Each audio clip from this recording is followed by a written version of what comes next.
SUV मेरी शायद जरूरत है जी, और ये थोड़ी सी कंफर्टेबल भी है, थोड़ा सा कॉन्फिडेंस भी बढ़ाती है, आपको बताऊं। पहली गाड़ी कौन सी थी आपके पास? आज से तकरीबन को 20 साल पहले मेरे पास सुजुकी मेहरान थी। जिस गाड़ी को आप किसी मैकेनिक के लिए खरीद रहे हैं और बार बार ठीक करवा रहे हैं, तो वो कोई अच्छी व्हीकल नहीं है। अस्सलाम वालेकुम नाज़रीन, you are watching Voice Wheel और आज का रिव्यू बहुत ज़्यादा स्पेशल होने वाला है क्योंकि आज मेरे साथ एक ऐसी शख्सियत मौजूद है जो कि इस वक्त मेरे साथ भी मौजूद, आपको नज़र तो ज़रूर आ रहे होंगे, लेकिन अगर इनका थोड़ा सा तारुफ करवाऊं तो पाकिस्तान के अंदर शायद ही कोई ऐसा शख्स होगा कि जो पाकिस्तान की बेहतरी और यूथ को जिस तरह से ये मोटिवेट करते हैं, वो बहुत स्पेशल एक तरीका और काउंसलिंग करते हैं, उनके लेवल पे आके उनको समझाना और लॉजिक के साथ जिस तरह से समझाते हैं, वो एक बड़ी अच्छी चीज़ है। रिसर्च स्कॉलर हैं, कासिम अली शाह फाउंडेशन भी एक उसको भी रन कर रहे हैं और ओवरऑल पाकिस्तान की बेहतरी के लिए काम करते हैं। मेरे साथ मौजूद है जनाब कासिम अली शाह साहब। शाह साहब, बहुत शुक्रिया आपके कीमती वक्त का। जी बहुत बहुत शुक्रिया। और सबसे पहले तो मैं आपको मुबारकबाद देना चाहूंगा कि हज की, आप हज से वापस आए हैं, अभी लौटे हैं, और उसके लिए बहुत बहुत मुबारकबाद। कैसा एक्सपीरियंस था वो? जी बहुत शुक्रिया। हज एक कमाल का मैं समझता हूँ रूहानी तजुर्बा है, और इसको जो हमारे उल्मा हैं और बड़े ऐसे खूबसूरत लोग जिन्होंने हज किया, वो इसको एक इश्क का सफ़र कहते हैं, इसको तज़किया का सफ़र कहते हैं, और ये खुद को बेच देने का एक सफ़र है, एक इबादत है जिसमें आप अपने आप को अल्लाह के सामने सरेंडर करते हैं और अपना आप अपने रब को दे देते हैं। सेल्फलेस हो जाते हैं और आपकी ईगो ख़त्म हो जाती है। ये भी अल्लाह ताला की एक रहमत है कि आप हज करके आए और आप अपने साथ जो है वो आज अब्रे करम भी साथ ले आए, क्योंकि बारिश हो रही है लाहौर के अंदर और बड़ा खूबसूरत सा मौसम है। तो शाह साहब, सबसे पहले गाड़ी की बात कर लेते हैं कि गाड़ी का मेक मॉडल वेरिएंट कौन सा है? ये फॉर्च्यूनर है और ये 2020 मॉडल है। अच्छा, क्योंकि मैं खुद चलाता हूँ या मेरा ड्राइवर चलाता हूँ, ये बड़ी मेंटेन है, ज़्यादा भी नहीं चली, तकरीबन 80,000 ये चली हुई है और बिल्कुल 0 मीटर मेरे पास आई थी, और उसके बाद कह लीजिए इसको चलाते चलाते 4-5 साल गुजर गए। अच्छा शाह साहब, ये पेट्रोल लगा डीजल? ये पेट्रोल है जी, पेट्रोल वाला वेरिएंट है। अच्छा शाह साहब, थोड़ा सा ये भी बताइएगा कि माइंडसेट इसी का था लेने का कि आपने, क्योंकि जिस प्राइस रेंज में आप चले गए तो इसमें आपको यूज प्राडो भी मिल सकता था या आप किसी और गाड़ी की, तो कि इसी का माइंडसेट था? अच्छा, मैं गाड़ियों के हवाले से ना जी, जितने हमारे अब तो बेशुमार व्लॉगर्स हैं, बोलने वाले हैं, अपनी राय का इजहार करते हैं, मैं कम से कम एक अपना विजडम बता देता हूँ जो उनको सुन के समझ के और सवारियों को समझ के मुझे समझ आई। सवारी वो भली है जो चलती रहे यानी जो आपके लिए बर्डन ना बने। जिस गाड़ी को आप किसी मैकेनिक के लिए खरीद रहे हैं और बार बार ठीक करवा रहे हैं, तो वो कोई अच्छी व्हीकल नहीं है। सवारी वही अच्छी है जो नहीं है या फिर थोड़ी सी चली हुई है, ज्यादा चली हुई नहीं है, और अगर ज्यादा चली हुई है, बाज़ गाड़ी होती है ज्यादा चली होती है लेकिन वो किसी ने मेंटेन रखी होती है, उनको रखा इस तरह से होता है, इतने शौक से, चाव से, कि वो चलाने का मजा आता है। यानी बड़ी बड़ी पुरानी गाड़ियां भी कईयों के पास होती हैं और बैठ के उसमें उसको सवारी उसकी इस्तेमाल करके पता लगता है कि गाड़ी, तो ये गाड़ी मेरे 2 इस्तेमाल के लिए बड़ी अच्छी है जी। मैंने इसको इसलिए रखा, मैं इससे ज्यादा को भी अफोर्ड कर सकता था, ये भी वाजे करूं, और बाज इस दौरान मैंने दूसरी गाड़ियां भी रखी हैं, लेकिन ये गाड़ी ज्यादा मेरे पास रही है और इसको इस्तेमाल मैंने ज्यादा किया 2 वजूहात की बिना पे। एक वजह ये थी कि मेरा लॉन्ग ट्रेवल्स आ जाते हैं, ऐसे सफर होता है जो तवील सफर होता है, तो उसमें थोड़ी सी हाइट वाली गाड़ी, थोड़ी सी मजबूत गाड़ी और ऐसी गाड़ी जो थोड़ी मार खा सकती है और किसी भी रोड पे चल सकती हो, किसी भी रूट पे चल सकती है। अच्छा, दूसरा क्योंकि इसमें आप देखिए कि ये 6 सीटर है, 6-7 सीटर्स है, तो इसमें पूरी फैमिली आ जाती है, मेरे लिए ये भी सहूलत है। तीसरा ये है कि बाज़ औक़ात कुछ सामान कैरी करना होता है, कुछ चीज़ें रखनी होती हैं, तो वो भी ये गाड़ी बड़ी आसानी के साथ उसको कैरी कर लेती है। अच्छा, मैं इस गाड़ी पे ये भी बताता चलूँ, मुझे एक डॉक्यूमेंट्री बनाने का भी मौका मिला, मैं कश्मीर गया इस पे, ठीक हो, तो इस गाड़ी पे बड़ी बड़ी स्टीप जो थी और बड़ी बड़ी जो इंक्लेशन थी, उस पर भी मुझे तंगी नहीं हुई चढ़ने के लिए। मैं ये नहीं कहता कि दुनिया की सबसे बेहतरीन गाड़ी है, लेकिन कम से कम मेरे इस्तेमाल में मैं हमेशा कंफर्टेबल रहा हूँ। मेंटेनेंस कॉस्ट क्या आती है कभी इसका? अभी तक आप कितने चला चुके हैं? मैं 80,000 चला चुका हूँ जी, और मेंटेनेंस मेरा ख्याल है बहुत ज्यादा नहीं है जी, ऐसा कोई ऐसा काम बड़ा नहीं निकला। ऑयल चेंज है, उसकी ट्यूनिंग है, कुछ चीजें फिल्टर्स वगैरह चेंज हो जाते हैं और बेहतरीन चल रही है। मैं फिर कहूँगा गाड़ी चलाने वाला कौन है, ये बड़ा मैटर करता है। अगर गाड़ी, मैं आपको ये भी बताऊँ, गाड़ी जो चलाने वाला ना, अगर आप गाड़ी में बैठे ना, तो आपको उसकी पूरी पर्सनैलिटी का पता लगेगा, और वो मुझे नजर आ रहा है क्योंकि गाड़ी बहुत साफ सुथरी है। और यकीनन अक्सर लोग हम देखते हैं कि गाड़ी बहुत गंदी होती है और वो हालांकि गाड़ियों के लवर भी होते हैं, लेकिन आई रियली डोंट नो आपने इसको जो है ना वो प्रॉपर एक बच्चे की तरह ट्रीट करते हैं, बड़ा साफ सुथरा रखा।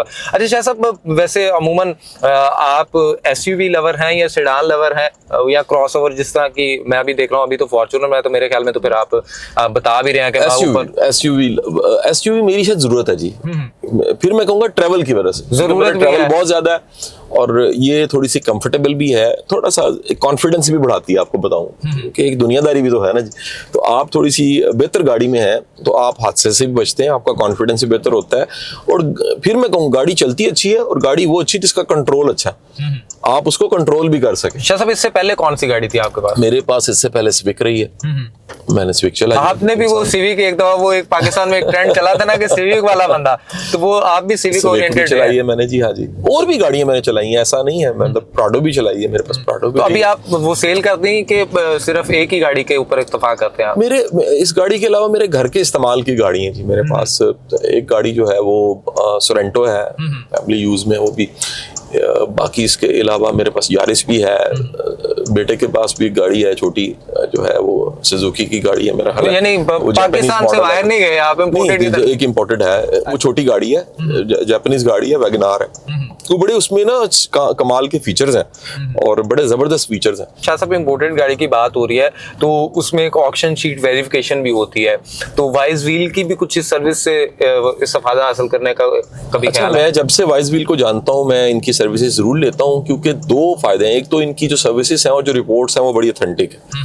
नंबर 2, बड़ी इकोनॉमिकल है। तो कोई भी ये सर्विसेज लेता है तो उसके लिए बड़ी सहूलत हो जाती है कि थोड़े पैसों में एक ऑथेंटिक चीज उसको पता लग जाती है और वो खरीदते वक्त या फिर बेचना भी है तो आपकी एक क्रेडिबिलिटी होती है कि आपने सब चीजों को इंस्पेक्शन करके चेक करवा के साथ लगाया। अगर आप लाखों की गाड़ी खरीद रहे हैं तो 1000 रुपए से अगर आपकी इन्वेस्टमेंट बचती है तो हम उसको चाहते हैं। और जिस तरह से अगर आपने कोई गाड़ी भी सेल करनी है तो आप सिंपल एक तस्वीरें खींचेंगे, वाइज व्हील के ऊपर पोस्ट लगाएंगे और आपकी गाड़ी जब विद इन फ्यू आ जाए, आपका तो एक्सपीरियंस रहा भी है, तो आपको इस गाड़ी। अच्छा शाह साहब, मैं एक और बड़ा लोगों के ज़हन में सवाल होता है कि क्या आप फीचर लवर हैं या परफॉर्मेंस लवर हैं गाड़ी से? ये मेरा ख्याल है दोनों का कॉम्बिनेशन होता है जी। कुछ गाड़ियां मैं नाम नहीं लूंगा, वो इस्तेमाल भी थोड़ी बहुत करके देखी हैं, बाज़ औक़ात रखी हैं, निकाल दी हैं, जो बिल्कुल कंप्यूटर की तरह लेकिन वो चाइनीज जो होता है ना एक वर्ड, वैसे तो अब चाइना की तो बड़ी इज्जत है, रिस्पेक्ट है और बड़ा उनका रोल है हमारी लास्ट वॉर में भी, लेकिन वो एक होता है ना जी चाइना की चीज है तो वो फीचर्स बड़े ज्यादा होते हैं लेकिन वो गाड़ी जो क्वालिटी होती है ना उसके साथ नहीं मीट करती। यानी वो फीचर्स में कंप्यूटर खराब हो गया या प्रॉब्लम आ गई तो पूरी गाड़ी आपकी जीरो होगी उसी वक्त। या ऐसे बाज फीचर जो इस्तेमाल नहीं होते, यानी वो शशके के लिए तो ठीक है लेकिन एक सही मानों में उसमें कुछ भी ऐसा नहीं है। तो मेरा ख्याल ये है कि गाड़ी के दोनों चीजें बड़ी इंपॉर्टेंट है जी।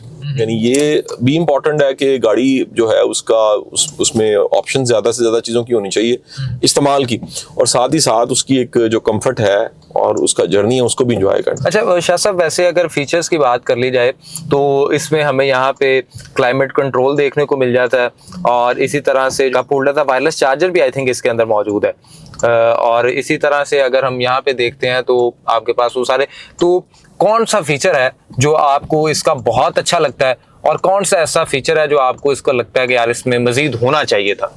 देखें, ये गाड़ी जो है इसके जो इस प्राइस में सारे फीचर्स हैं वो मौजूद हैं तो मैं तो सबको एंजॉय करता हूँ। सही हो गया। और अगर आप बताना चाहें कि आपने कितने में खरीदी थी, कोई रिवील करना चाहे ताकि पता लग जाए कि फॉर्च्यूनर ये खरीदी थी ना जी, ये को करोड़ रुपए के करीब थी। अब इस वक्त महंगी हो चुकी है गाड़ी, लेकिन उस वक्त इसकी कीमत को करोड़ रुपए के करीब थी जी। इसमें एक वो अक्सर ना आजकल जो यकीनन आपकी फैमिली में भी, तो जब आप भी कहीं जाते हैं नॉर्दर्न में तो सन रूफ का जो है ना वो बड़ा रोला होता है और लोगों की ख्वाहिश होती है कि सन रूफ जो है ना वो गाड़ी में होना चाहिए। तो इसमें सन रूफ नहीं है, कभी उसको मिस करते हैं या कभी बच्चों के साथ भी ट्रैवल करें तो उनका भी सनरूफ होना चाहिए? करते हैं, ये कमी है इसमें, बिल्कुल ये कमी है जी। और वैसे सनरूफ तो लाहौर या कराची जैसे शहरों में तो नहीं है, वहीं नॉर्दर्न में ही चल सकती है, यहाँ पे तो जितनी वैसे भी अच्छा लगता है, सनलाइट ऊपर से आ रही हो जरा, नेचर के करीब। तो वैसे अगर आप बात कर लें इसकी, अभी अगर एसी की भी बात कर लें, आज तो चले मौसम अच्छा है लेकिन पाकिस्तान में या बल्कि लाहौर के अंदर भी देखा जाए तो 50+ भी जो है वो हमें टेम्परेचर देखने को मिला है। तो कभी इसमें फील हुआ है आपको गर्मी या इसका एसी कितना अच्छा काम? नहीं, इसका एसी बेहतरीन है जी, वो हर तरह के हालात वाकयात में ना जी बड़ा बेहतरीन चलता है। अच्छा साहब, मैं देख रहा हूँ ब्लैक है और ब्लैक के साथ बेज का कॉम्बिनेशन है, तो ये भी कोई माइंडसेट था कि ये क्यों यही कलर खरीदना? मेरा ख्याल है कि इस वक्त ना ट्रेंडिंग है जी। आप देखिएगा कई गाड़ियों में ये कॉम्बिनेशन मौजूद है, तो ये जो कॉम्बिनेशन है इसलिए अच्छा लगता है कि थोड़ा सा ट्रेंड में है, और वैसे भी आंखों को भी अच्छा लगता है, कंफर्ट फील करता है। अच्छा शाह साहब, पहली गाड़ी कौन सी थी आपके पास? आज से तकरीबन को 20 साल पहले मेरे पास सुजुकी मेहरान थी। उस वक्त हर किसी के पास यही होती थी मेहरान, क्योंकि उसका एक बड़ा गाड़ी ज्यादातर लोग ये खरीदते थे। हमसे पहले वाले एफएक्स खरीदते थे, आप याद करें एफएक्स होती थी। और कोई ऐसी गाड़ी जो उसके साथ कोई ऐसी याद हो आपकी मेहरान के साथ? पहली गाड़ी का ना चाव बड़ा होता है जी। आप बड़ा खुश होते हैं उसे खरीद के, और आप नया नया उसके साथ कुछ सफर करने की कोशिश करते हैं, एंजॉय करने की, म्यूजिक को एंजॉय करने की कोशिश करते हैं जी।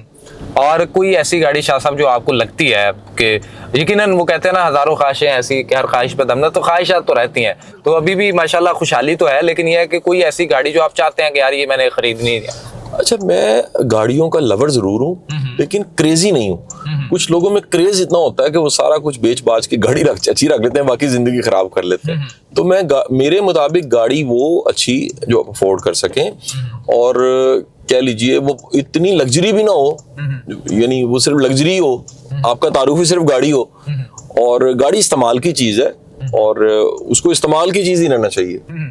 यानी आपका सिर्फ जो है ना वो ये तारुफ नहीं होना चाहिए वो फलाना डाले वाला है, फॉर्च्यूनर वाला है, प्राडो वाला है या V8 वाला है। यानी आपकी पर्सनैलिटी से बंदे आपको जाने, आपकी जरूरत पूरी हो रही हो। सही। अच्छा, वैसे शाह साहब अमूमन जिस तरह आपने बताया, जब आप मोटरवे पे भी ट्रैवल करते होंगे तो पास से कोई गाड़ी इस तरह की SUV गुजरती है, तो कभी इसको भगाने के लिए देखा कि इसकी टॉप स्पीड क्या है, या कभी लॉन्ग रूट पे? वैसे तो पाकिस्तान में देखिए, मुझसे आप तमाम उन चीजों की उम्मीद कर सकते हैं जो एक 45-40 साल का शख्स जिसके बच्चे बालिग हो गए हों और बच्चे साथ बैठे हों, हाँ। और वो उनका रोल मॉडल हो, हाँ। तो वो रेसे नहीं लगा सकता। हाँ। वो जरूर देखेगा कि मैंने जो कुछ करना है वो ये देख के करना है कि मेरे बच्चे मुझे फॉलो करेंगे, और अगर मैं कुछ ऐसा करूंगा जो आप चाहते हैं कि वो ना करें तो मैं तो नहीं करूंगा कम से कम। लेकिन फिर भी अमूमन 120 तक जाते हैं। अल्टीमेट 120 को तो आपने ऑब्वियस है अलाउड स्पीड जो है, मैं सुनने वाले, बताने वाले, समझने वाले, गौर खोज करने वाले सबको ये गुजारिश करूंगा कि जो एथिकल और आपके कवानीन है उनको जरूर फॉलो करें। आपको अंदाजा नहीं है कि आपकी थोड़ी सी लापरवाही से कितना नुकसान हो जाता है। तो बिलखसूस मोटरवे पे तो सख्ती भी है आजकल बहुत ज्यादा, ट्रैफिक कवानीन की पंजाब गवर्नमेंट ने बड़ी सख्ती की है, तो उनको फॉलो करें, आपके भले के लिए भी हैं और दूसरों की जिंदगी भी बचेंगी। अच्छा शाह साहब, ये जिस तरह हम देख रहे हैं कि इसके अंदर ट्रिप टॉनिक भी है, तो कभी मोटरवे पे या बल्कि आप जब ऊपर जाते हैं नॉर्दर्न में तो इसको ऑटो मोड पे ही चलाते हैं कि इसको ट्रिप टॉनिक पे ले जाते हैं, और प्लस इसके अंदर मैं देख रहा हूँ शायद पैडल शिफ्टर भी है? एज पर रिक्वायरमेंट है जी। बाज़ जगह ऐसी होती हैं जिसमें आप अगर उसको डी पे रख के चलाते हैं तो नहीं सूट करता, आपने चढ़ना है तो आपको पहला गियर चाहिए, आप पैडल शिफ्टर पे चले जाते हैं। तो एज पर रिक्वायरमेंट है जी, सिचुएशन क्या। अच्छा ड्राइवर वो है जो फैसला करे यहाँ सिचुएशन क्या है और मुझे क्या करना है। अच्छा शाह साहब, वैसे एक आखिर पे ये भी थोड़ा सा बताइएगा कि शाह साहब जब आज से 20-25 साल पहले शाह साहब का जवानी चल रही होगी, तो बाइक्स का भी कभी शौक रहा? यार मैं मोटर बाइक भी मेरे पास CD70 और 125 रही है। आप उस वाले हैं, वो वाले नहीं है कि वो ठीक हो गया? वो जमाना यही सब कुछ था जी। अरे अगर वो भी तो मेरे ख्याल में बतानी नहीं चाहिए। नहीं, सच्ची बात है, वैसे यही चलाई और बड़ी मोहतात, वैसे सही बताऊं मोहतात होकर चलाई है। उसमें भी कुछ वाकयात है, कभी वो तफसील से मैं सुनाऊंगा जो मोहतात होकर भी क्यों चलाई है। यानी इशारा मैं दे देता हूँ, मेरी यंग एज में मेरे बड़े एक दो बडीज, मेरे दोस्त, वो हादसे में अल्लाह को प्यारे हो गए जी, और बहुत मेरे दिल के करीब, यानी शायद जिनके जाने के बाद कई रातों तक हम सही तरह सो नहीं सके।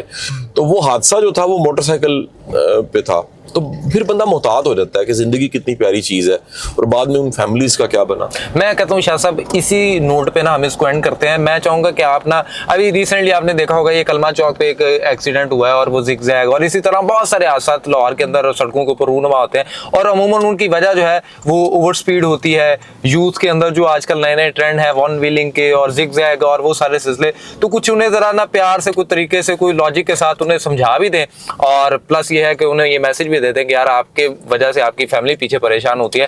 तो क्या मैसेज देना चाहिए? भाई जिंदगी बड़ी प्यारी चीज है, एक बार मिली है, इसे इंजॉय करें, कोई हर्ज नहीं है, लेकिन एक एहतियात के साथ भी चलें, क्योंकि खुदा ना खास्ता अगर कोई हादसा होता है तो आप अपनी ज़िंदगी गंवा सकते हैं। तो आप तो मरते हैं, फिर जो आपकी फैमिली के साथ बीतती है आप सोच नहीं सकते, वो रोज़ मरते हैं उसके बाद। और फिर वो हमारे यहाँ एक ये कल्चर, फिर लोग भी यही कहते हैं यदि एनजी लिखी सी। हाय हाय, ऐसे ही है जी। अच्छा शाह साहब, आखिर पे वाइज व्हील के लिए कोई पैगाम देना चाहेंगे? कोई हम बताएं ना कि हमारे चैनल को जरा लाइक शेयर सब्सक्राइब कर दें। वाइज व्हील बड़ा अच्छा काम कर रहा है जी, फॉलो करें, इनकी तमाम सर्विसेज से फ़ायदा उठाएं, और मेरी बेस्ट विशेस हैं पूरी वाइज व्हील की टीम के लिए जी। Thank you.